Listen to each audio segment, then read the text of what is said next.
মাওলানা ওয়াহেদ দরবেশ হুজুরের দরবার শরীফের প্রথম গেট এটি। আসসালামু আলাইকুম, আমি রয়েছি ওয়াহেদ দরবেশ মাজার শরীফে। এটি মূলত দান বাক্স, এখানে কারো যদি মানত থাকে এবং খুশি হয়ে এখানে দান করতে পারবেন।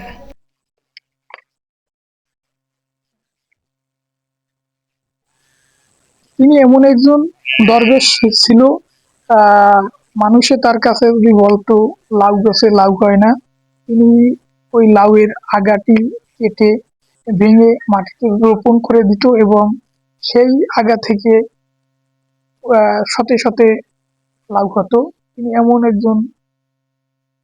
এমন একজন দরবেশ ছিল। তিনি আমাদের হুজুরের জন্য দোয়া করব, হুজুরে যেন জান্নাতবাসী হয়। হুজুরে 2002 সালে মারা যান এবং তার জন্য আমরা সবাই দোয়া করব। এটি মঠবাড়িয়া থানায় আমরাগাছি ইউনিয়নে এই মাজারটি অবস্থিত।